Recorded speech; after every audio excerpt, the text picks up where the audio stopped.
Is the LSU offense finally ready to break out? Brian Kelly tells you what you need to know. It's Locked on LSU. Here we go.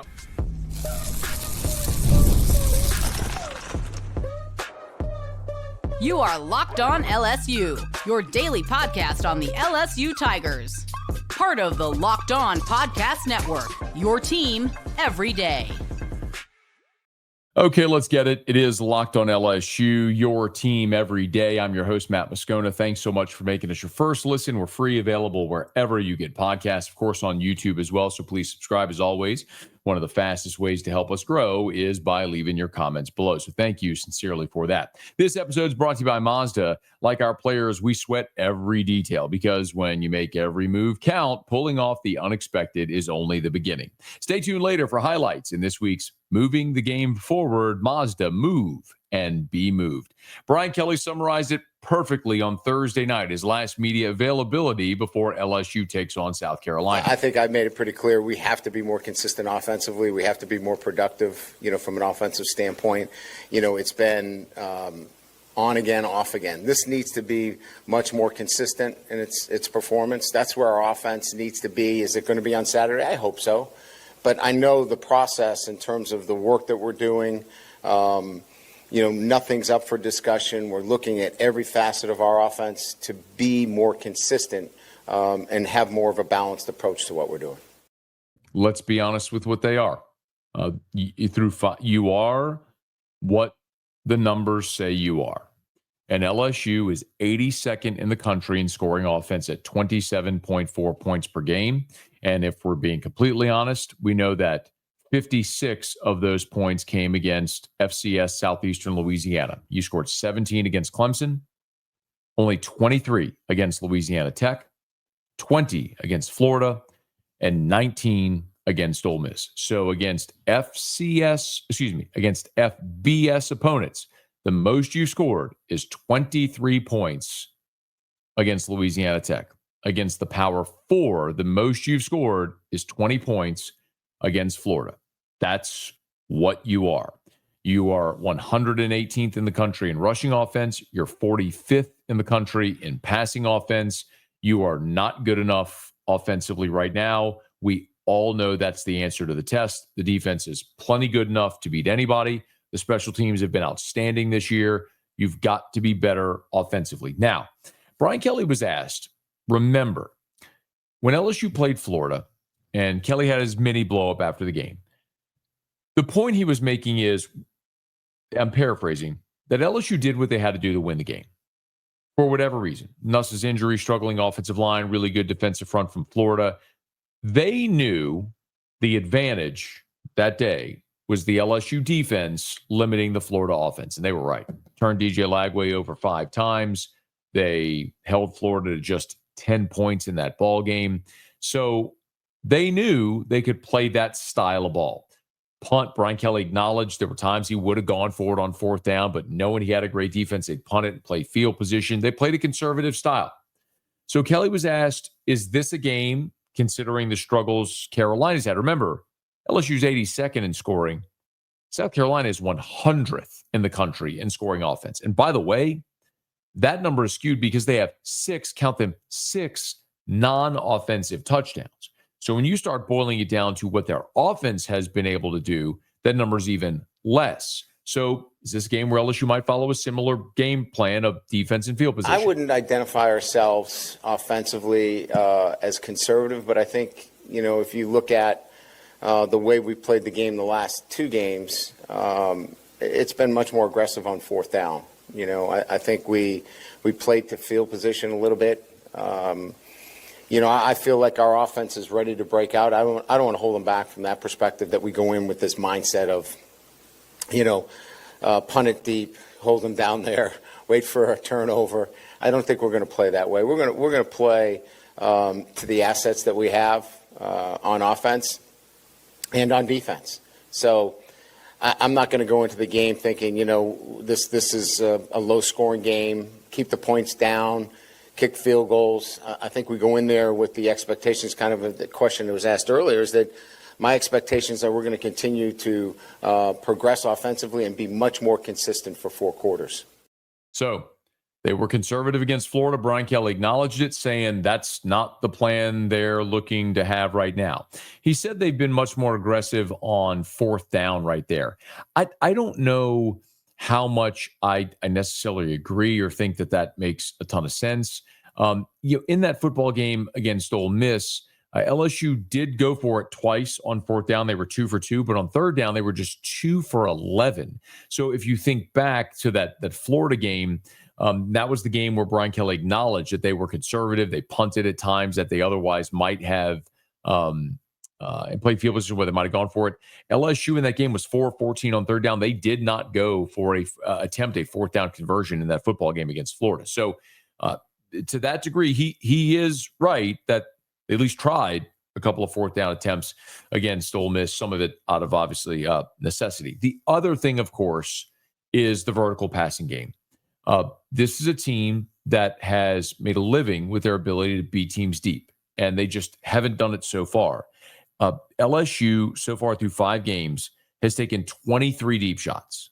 That's shots of 20 yards or more down the field. That's air yards. Okay, that's not you dump a screen off and someone runs for 50 yards. This is balls that travel in the air 20 yards or more. LSU is 7 of 23. So you're less than 30% on those deep shots. That's something Brian Kelly knows. It's just got to improve. It has to be. I mean, we were 1 of 7, throwing the ball down the field. We need to throw it, we need to catch it, and we have to push the ball down the field. That is integral to what I'm saying to everybody here is an offense that is complete. You've got to have the ability to run the ball when the numbers are fair. You've got to get the ball out on the perimeter when the numbers aren't fair. And you also have to push the ball vertically. Those are all the components that we have to have within our offense. And sometimes we have it really good on one end and not on the other. We've got to bring all those components, and one of them is the vertical passing game.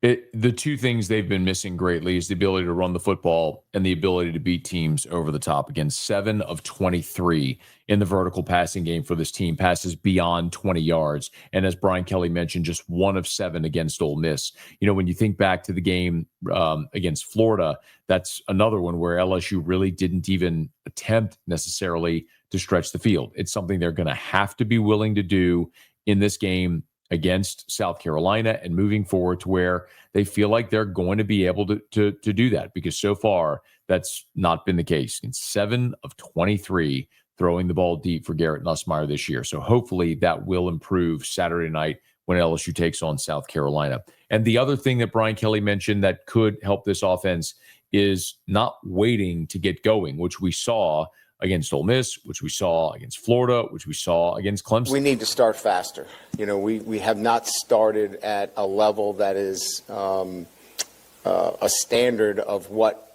really good offenses play at. We've been a little bit here, a little bit there, but it's been off and on. We need a much more explosive start, if you will. 3 and out's not that. But let's see how this team goes for 4 quarters. We need first quarter, second quarter, third, and fourth. We've outscored our opponents largely in the second half. We need to be better in the first half. Keep in mind, just to back that up, against Clemson, when LSU played Clemson in the season opener, the Tigers in that game had 3 points at halftime. They scored 14 in the second half. Would have been actually another touchdown with the Barian Brown touchdown that was ultimately negated, but that was one that was right there for you. We could talk about Louisiana Tech. I'm not so much interested in using that as a litmus test. The Tigers had 10 points at half. They ended up scoring 13 in the second half, so whatever. Florida, that was a game where LSU was losing 3-0 at the end of the first quarter. They did put up 13 second quarter points, and then they put up just 7 points in the entire second half. That was a game Brian Kelly talked about being a little slow to get started. And then against Ole Miss, Tigers scored first, but then they didn't score again until the third quarter, and they put up 12 points in the second half, a touchdown and 2 field goals. So they did score more in the second half. So there's some validity to that they've scored more in the second half this year than they have in the first half.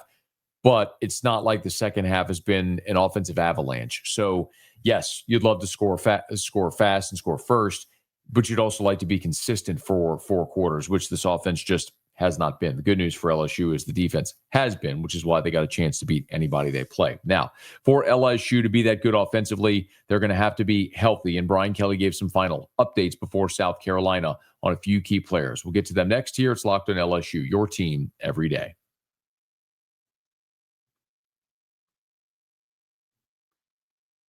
It's almost the weekend, so it's time to look ahead to who delivered, courtesy of our friends over at DoorDash. DoorDash has been a great partner of ours here on Locked on LSU. And when you look at DoorDash, you can win every Saturday with DoorDash Streaks, saving more every time you order. These players who delivered when it matters most, so let's break it down. For the Tigers, they had an open date last week, so let's hope Garrett Nussmeier delivers in a big way this week. So just like Nussmeier has delivered for LSU in the past, DoorDash delivers your Saturdays. With DoorDash Streaks, you save every Saturday that you order. So stack it up all season, and you could save up to $250, including $100 in DoorDash credits. So order this Saturday. Keep the streak alive. Fuel your game day with DoorDash. Terms apply. Promo period through 11/18. Today's show is also brought to you by our friends over at FanDuel, great partner here of Locked on LSU. The NFL season is here, and FanDuel has an offer you do not want to miss. Right now, new customers can bet just $5 and get $300 in bonus bets if you win. That's right. Pick a bet, put down $5. If it hits, you'll unlock $300 in bonus bets to use across the app. So, what do you love about FanDuel? I love the fact that you can bet in darn near any way. Built parlays, tried player props. You can even follow live lines during the games. It makes every game, watching every football game, more exciting when you got a little something riding on the action. So, what are you waiting for? Visit FanDuel.com to download the FanDuel app today and to get started. Again, visit FanDuel.com. So, the LSU offense has got to get going. That much is objectively true. It's something we've all talked about a ton. So how do they make that happen? Well, a big part of that is going to be health. Now, Garrett Nussmeier is the guy that we've all talked about a ton. You know my feeling on it, especially if you're an everydayer. I'm not here to convince you one way or another what's limited LSU's offense. A lot of people believe Nussmeier is physically limited. My contention is you've had a really poor performing offensive line. It's not allowed you to run the ball. Your unwillingness to run the ball, that's allowed teams to drop 7, 8 in coverage. That's made it very difficult to throw the ball. All of that has been interwoven into this conversation about LSU's inability to be effective offensively, and especially throwing the football where they were so good a season ago. But Garrett Nussmeier had the week, the open date, and Brian Kelly was asked point blank about Nussmeier, about how much different he is physically now, having had the open date. And the interesting thing about this answer is, and this is nearly a minute, this is 52 seconds. Brian Kelly was asked about Garrett Nussmeier. He was asked about how Garrett Nussmeier was able to progress during the open date. Like, how physically is he different now, having had that open date to do nothing? And Brian Kelly really evaded the question. Well, I think we have to be careful, because when you get a bonus day on Monday, you kind of add on and you keep adding on and you go, wow, you got to be really cognizant of the fact that you added, a good hour and 10 minutes to their workload. So I think we've been appropriate in the work that they've gotten, but their legs are fresh. I know they feel good. We had 20 guys run 20 miles an hour or better in practice. That's the highest we've had during the year. Now, again, the off week helps with that. But when we run them out on Tuesday, that's our highest number. So there's indications, right? We can use science, we can use our eyes, we can talk to the guys, they fill out daily questionnaires.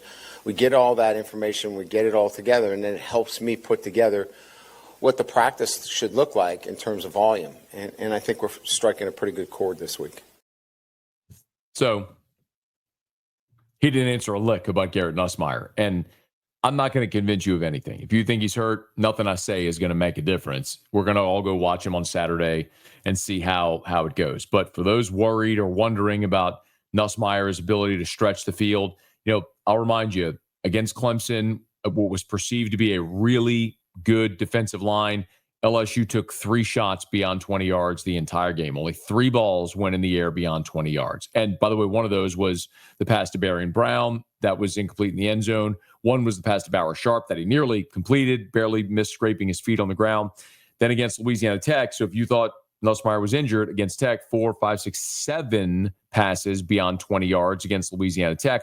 Why would that then be the game you open it up? A week later, against Florida, they made just 3 shots down the field. Again, ferocious pass rush, trying to protect Garrett Nussmeier. And then against Louisiana Tech, a lesser team, you took 3 shots down the field. I'm sorry, that was against Southeastern Louisiana. And then against Ole Miss, people wondering if Garrett Nussmeier is actually healthy, they took 7 shots down the field beyond 20 yards. So they've taken those shots. They just haven't connected on those shots. See if that can change on Saturday. It'll obviously help if you got Aaron Anderson. Brian Kelly was asked for the update on the LSU leading receiver. I wasn't sure. We listed him as questionable earlier in the week, and I think that was real. He was questionable. He has steadily gotten better each week. Today he was at 19.5 miles per hour, so he's above 85%, which put him into some practice. So we'll go again tomorrow. I think he's day-to-day. So Aaron Anderson day-to-day, and look, this is pretty critical. If you look at your receivers on the season, Barrion Brown actually has the most receptions with 25, but Aaron Anderson's right behind him at 23. Anderson leads LSU with 305 yards, Brown at 239. Aaron Anderson, despite as good as he's been, has not gotten into the end zone, and Brown scored just once. After Brown with 25 catches, Anderson with 23 catches, the next most is Bauer Sharp with 15, then Xavier Thomas with 14, Kyle Parker with 9, Nick Anderson with 8, Juwan Johnson with 7, Caden Durham with 8. The point is, when you look at it, 1, 2, 3, 4, 5, 6, 7, 8, 9, 10, 11, 12, 13, 14, 15 different Tigers have caught a pass this year. 15. So they have spread it around, and it has been hard to find consistency, but really the separation has come with Anderson, Brown, Thomas, and Bauer Sharp as your best targets. I would love to see a healthy Trey'Dez Green get more involved in the offense this week with LSU against South Carolina.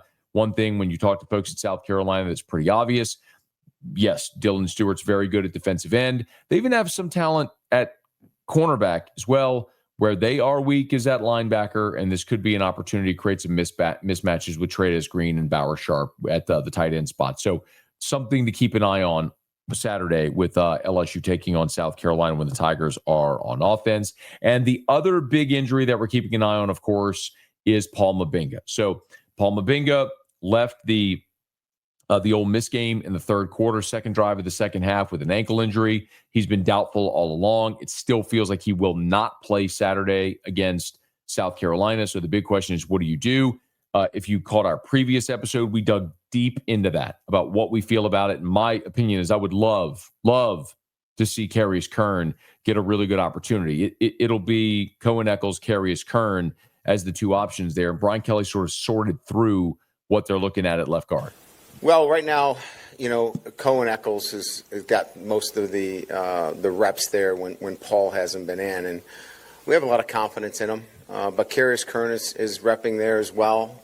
So we'll kind of see how that goes. If Paul can't go and he's doubtful at this point, then that would be the two-man rotation. And if we think that Cohen's handling it, we'll see how that goes on Saturday. But we've repped them both, and they're both ready to play. So remember, we have not yet seen Carius Kern play offensive guard. And Brian Kelly also there omitted DJ Chester, who kind of to this point had been the sixth man on the offensive line. If anybody among the 5 spots went down, Chester was the guy that was going in. Well, so far, we've seen 2 guys play left guard. Of course, it's Paul Mubenga and Cohen Eccles. So it stands to reason Eccles has the most snaps this year at left guard. You're going to start him there. And if he plays well, they'll stick with him, kind of like they did against Ole Miss. Remember, Weston Davis suffered the concussion pregame. They put in Carius Kern at right tackle. Kern plays the first half. Chester was available for the second half. They did not go to the veteran Chester. They stuck with Kern. Brian Kelly said they liked what Kern was doing. So it'll be interesting. Watch the first half. Watch the first couple of series. Watch 78 at left guard. If Cohen Eccles is playing well, they'll stick with him. If he's giving up pressures and unable to run block, they'll put Carius Kern in there. And I think we could be in line for a bit of a changing of the guard, so to speak, there in a literal sense and figuratively speaking, with the offensive guard, with Paul Mubenga coming back off an ankle injury. Is it Eccles or Kern? Who gets the lion's share of the snaps and who performs the best? That's something that's certainly worth keeping an eye on with LSU this week. That has been my contention all along. We've gone through all the PFF grades. We've gone through all the snap counts. By now, you know it. When you look at run blocking grades, that's been the big bugaboo. Braylon Moore with a 66 is the highest run blocking grade you have among your starting offensive linemen. After Braylon Moore, you're looking for another key offensive lineman. You're talking about Carius Kern next with a 59 as your second highest run blocking grade. Then DJ Chester at a 58, Josh Thompson at a 56, Tyree Adams at a 55. They've been unable to pave the way run blocking. Maybe Carius Kern, his size, speed, physicality, athleticism is the unlock. I'm not saying it's the cure-all, but it might be the thing that kind of gets you going there on the offensive line. Okay, the other big question about this game, of course, is when South Carolina has the ball, how does LSU defend against a running quarterback, something that killed them a year ago? Brian Kelly has thoughts. You'll hear him next. Locked on LSU, your team every day. This episode is brought to you by Mazda, moving the game forward. For those who believe it's not just about playing the game, it's about redefining it. There are moments that do more than just put points on the board. They move crowds, move culture, and keep moving the game forward. Just like Garrett Nussmeier has done throughout his LSU career. Been a struggle this year, no doubt, but if you remember back to the season opener, a 17-10 win on the road against Clemson, Garrett Nussmeier was named the National Offensive Player of the Week, and with good reason. When you follow what moves you, the unexpected is only the beginning. And just like there's more to every highlight, there's more to a Mazda vehicle. Mazda, move and be moved. If you remember the game in Columbia, South Carolina a year ago, there was a pretty critical moment when LSU was trying to draw near. Remember, South Carolina in that game got up 17-0. They jumped out early on LSU to a 17-0 lead. And then LSU scored a touchdown. They kicked a field goal. So with 4.5 minutes to play, LSU had pulled within 17-10. On the ensuing drive, LaNorris Sellers ripped off a 75-yard touchdown run on the first play to push South Carolina's lead back to 2 scores at 24-10. Now, LSU was able to score just before half, and then they added 2 touchdowns at the start of the second half. So LSU scored 3 consecutive touchdowns to take a lead, and the game would evolve. But you might remember in that football game, LaNorris Sellers went out with injury, and that fundamentally changed the game because a year ago, whether it was LaNorris Sellers at South Carolina or Marcel Reed at Texas A&M, LSU's inability to deal with a running quarterback was a major Achilles heel, something Brian Kelly thinks they fixed this year. I think it's really similar to any of the athletic quarterbacks that we've faced, right? Keep them in the pocket and, limit the explosive plays. We gave up explosive plays to them last year. And so we have to eliminate those. And some of that is schematic, some of that's tackling. But the other piece is keep him in the pocket. When he gets outside the pocket, that's where he's deadly. So it's a similar theme, though, if you look at the quarterbacks that we're facing. A lot of that is going to be carried over from week to week. It has been a terrible struggle for South Carolina and quarterback LaNorris Sellers, who was the preseason SEC, first team All-SEC quarterback. In that opener against Virginia Tech, Sellers throwing the ball was just 12 of 19. A touchdown, no picks. He threw for 209 yards. Running the football against Virginia Tech, 13 carries, 25 yards, an average of 1.9 yards per carry. They scored on their opening possession of the season. South Carolina did. LaNorris Sellers scored a rushing touchdown. After that, he has not scored a rushing touchdown again. Literally the first offensive possession of the season for South Carolina, Sellers had a rushing touchdown. He hasn't run for a touchdown since. You could look at that Virginia Tech game, or you can go on down the line. No matter which game you want to pick, it's a similar story. The South Carolina State game, that was a game where South Carolina was losing 3-0 until 5 minutes to play in the first half, where they got 2 special teams touchdowns after that. LaNorris Sellers threw for only 128 yards against South Carolina State. Look, you can throw the caveat in about Vanderbilt because Sellers was concussed and missed the bulk of that game. The Missouri game was close, the game they lost in Como. I mean, that was a 2-point game. South Carolina led 20-18 with 18 seconds to go in the third quarter, but then they were shut out in the fourth quarter. So at times, it's just been like LSU, hard for Carolina to get going offensively. And the only team they've been able to do it against is Kentucky, who's the worst team in the SEC. It's going to be a really steep climb for LaNorris Sellers to think he's going to get going against the LSU defense at night in Tiger Stadium with a leaky offensive line, without a solid running game, and with LSU's secondary being super talented and able to lock down South Carolina receivers. It feels very difficult to think Carolina and Sellers are going to be able to throw their way, pass their way past LSU. It's probably going to have to be LaNorris Sellers getting dressed in a phone booth, throwing on a cape, and trying to will his team to some points offensively in some advantageous situations to flip some pressure to LSU to be a bit more aggressive. So this will be the first real big test LSU has trying to stop a running quarterback. It was a major Achilles heel a year ago, and you've still got some big tests ahead. Diego Pavia in a week, Marcel Reed in 2 weeks. You're still going to have to tangle with Taylor Green and John Mateer. It's a big opportunity for LSU this weekend with LaNorris Sellers and the Gamecocks coming in. And we'll be here talking about it on Locked On LSU. Hey, do me a favor. If you're listening on podcast, please subscribe on your favorite podcast app. Rate us, leave a review. If you're on YouTube, smash that like button, subscribe to the channel, and hit the bell so you're notified whenever we post a new video. And let a friend know that if they love the Tigers, we got you here every single day. It is Locked On LSU, your team every day.